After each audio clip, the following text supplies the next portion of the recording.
Good afternoon. My name is Amy De Los Santos, and I just finished the 6th grade at Lincoln Middle School. Yay!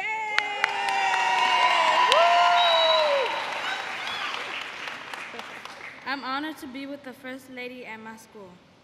Mrs. Obama has set a great example for me and for kids all across the country to eat right, exercise more, get off the couch, and get moving. It's great to know that kids like me and my friends are so important to Mrs. Obama and the President. Now, it's my honor to introduce to all of you the First Lady, Michelle Obama. Thank you.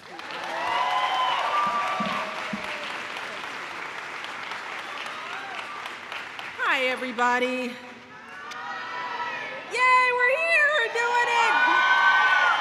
It's so exciting. I am thrilled. I have been waiting for this day for a long, long time, and it is finally here. And I want to thank you all for being here and for hosting us. As you know, my other partner, the President, was supposed to be here with us, but he had some other stuff going on. He sends his regrets. Trust me, he would rather be here. But this is an important issue, and we didn't want to postpone it, so hopefully I will be a satisfactory substitution.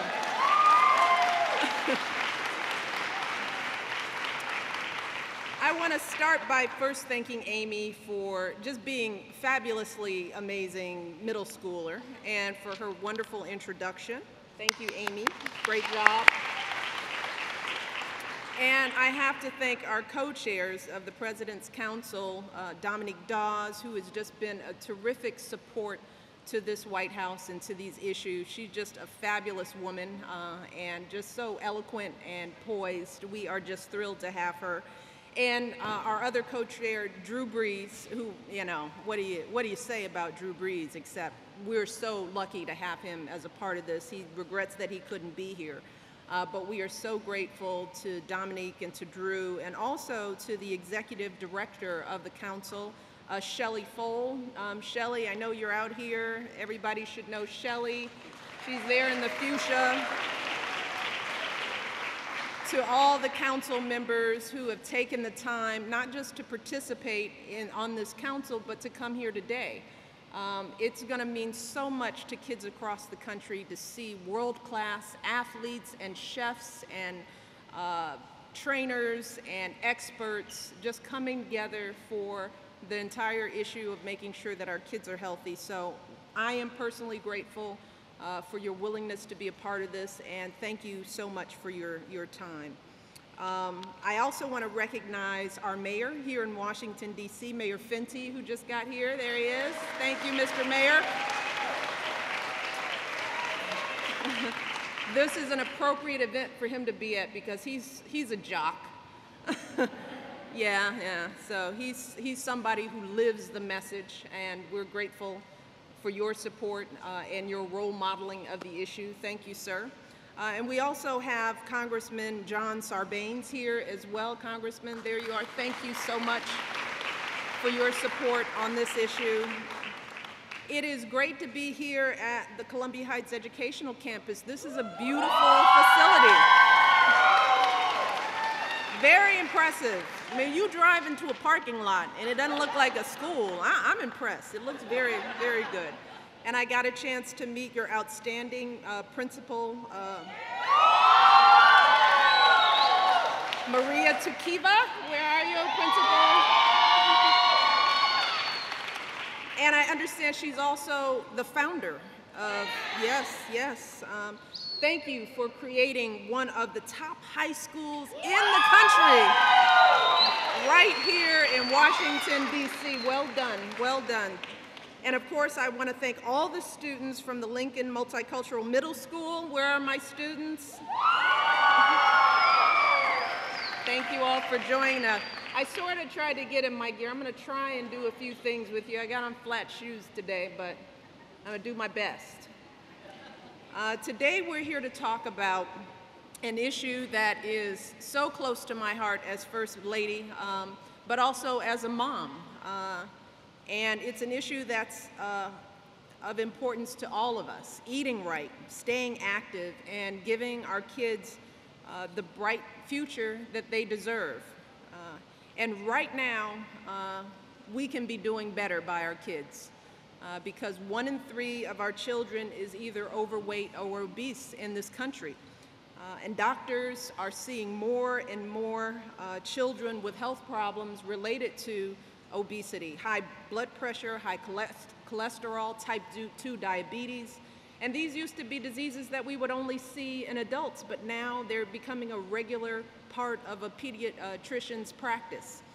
And every year, as a result of these conditions, we're spending billions of dollars on treating obesity-related conditions. And we can't afford to keep going down this road. We can't afford it for our young people, and we can't afford it as a nation. That's why earlier this year, we started this wonderful nationwide initiative that we've called Let's Move. Yay for Let's Move.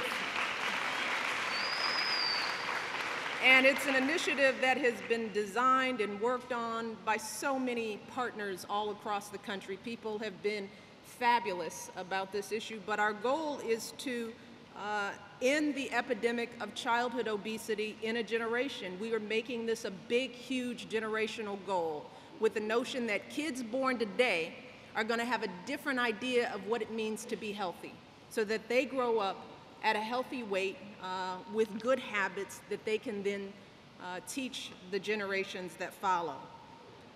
But one key to getting this done and solving this problem is passing a strong child nutrition bill. And I can't emphasize this more. This bill controls the programs that provide school lunches to kids all across the country.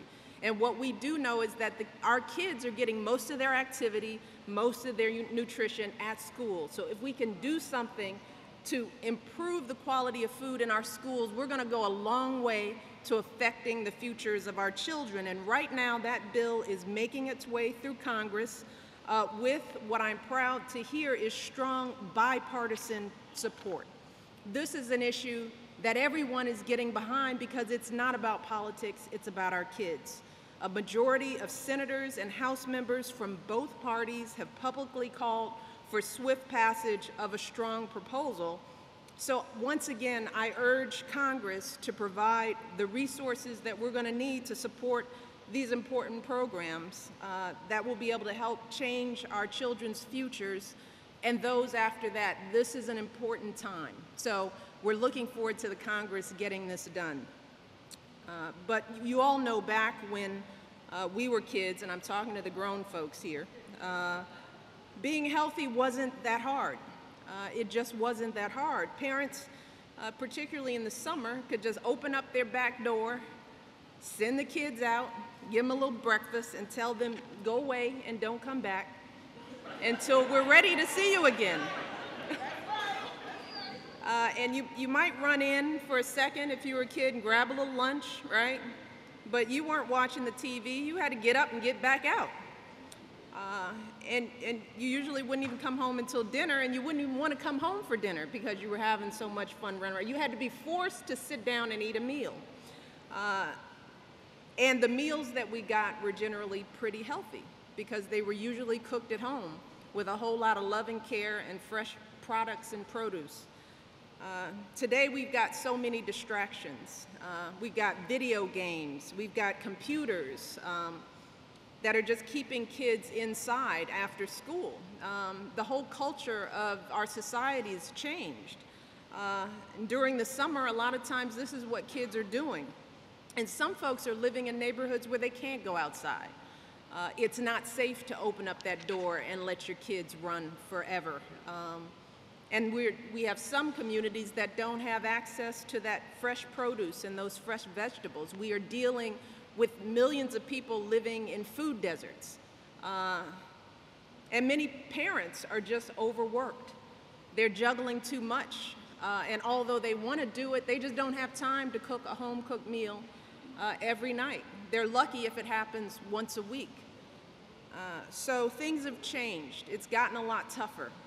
And I think that's why we're seeing the outcomes in our kids that we're seeing. There's a reason why we're here today.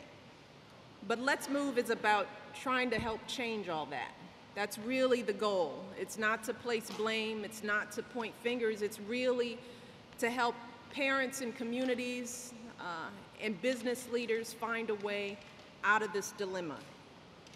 But efforts to help kids stay healthy and active actually go back much further than what we're trying to do here today. Way back in 1956, this is a little history lesson, students, Dwight Eisenhower was worried that the lack of exercise was causing young people in America to fall behind their peers in Europe and around the world. And so he established the President's Council on Youth Fitness to get kids moving. This was back in 1956. Does anybody remember that? I don't want to out anybody on age, but I'm sure we have some people who remember that. The council's original mission was simple: to encourage young people to get enough exercise. And that is still a very important component of what we need to do today, but today we know that being healthy is about more than just being physically fit. It's also about eating healthy foods and really learning which foods to enjoy in moderation. That's one of the reasons I talk about burgers and fries, because a life without burgers and fries is really depressing. And fried chicken, and just fried. But it's about learning about all the different ways to eat healthy and to strike those balances and to be active, whether that means playing a sport, which many kids do, but not every kid is an athlete, and they don't have to be, because you can get the exercise you need from walking your dog vigorously, running with your dog, doing some push-ups at home, or just playing. You know, the work that we're talking about used to be called play. And it's about developing healthy habits that kids will have for the rest of their lives. Because the one thing we know why we start with kids is kids learn. They're not like us. They're not stuck in time. You know, they learn something, they take it on, and it lasts forever. So we're talking about developing lifetime skills that kids will then teach to their kids. That's why yesterday the President signed an executive order expanding the mission of this historic council and creating the new President's Council on Fitness, Sports, and Nutrition. All three components. So we're just broadening the scope of what we have to focus on. And this group, as Dominique mentioned, will include fitness and nutrition experts who've agreed to help raise awareness about how we can make our kids and our schools and our communities healthier. This council, as I said, is made up of everyone: chefs, doctors, health experts, personal trainers. We've got our Olympic gold medalists, we've got NASCAR driver, we got NBA All-Stars, tennis legends, we've got it all. Because we know in the end, kids listen to these heroes in so many ways. And those are just a few of the 25 men and women who will be donating their time and expertise to this cause. It's just more people coming on and making Let's Move a broader and stronger campaign. Together, they're committed to working with government and the private sector, that's businesses, schools, and nonprofits, to help kids everywhere learn about healthy eating and the importance of being active each and every single day. And we're broadening the mission of the council so that we can make a bigger difference, focusing on not just what you do with your bodies, but what you put in your bodies. We all know if we're focused on our fitness, it is not enough just to exercise. You have to focus on diet. I still struggle with that at 46 years old. If I want to lose some weight, I can work out as much as I want to, right, Mayor? But you gotta have that balance of food to really cut the fat. So we're really excited about this broader mission. Here, right here in Columbia Heights, you're already well ahead of the game. That's one of the reasons why we wanted to come here, because we wanted to model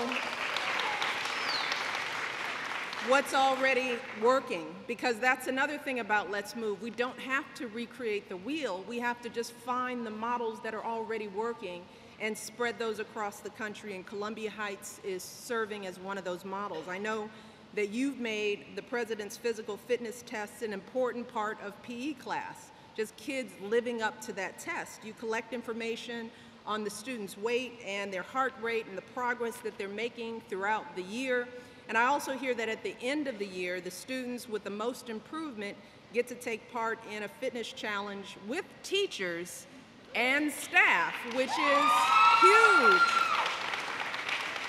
Because as we've been talking with schools, what we're finding consistently is that when the teachers and the staff are involved, when they're sitting around at the lunch table and they're practicing the same habits that they're trying to instill in kids, it just makes kids want to do it even more. So I commend you all on what you're doing here. That's what the President Council is all about. It's about all of us pushing ourselves to meet new challenges, even when they're difficult, because none of this is easy.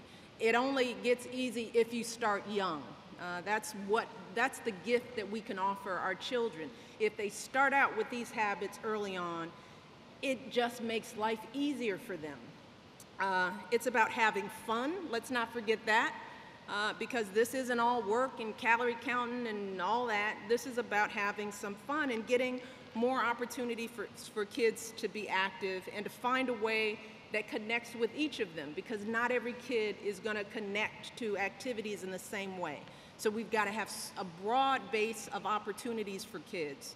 So again, I want to thank you all here at Columbia Heights for setting such a wonderful model, such a great example. I want you all to keep doing what you're doing and help spread your message to other schools, not just here in the district, but around the nation. You guys are a true model. Again, I want to thank our council members for their excitement and enthusiasm. And I think now is the time that we actually are going to get moving. So we're going to do some activities with the kids. And as I said, I'm going to try and hang with you all, but you know, this bow might get in the way. But I want to thank you all for being here. So let's get moving. So thank you all so much.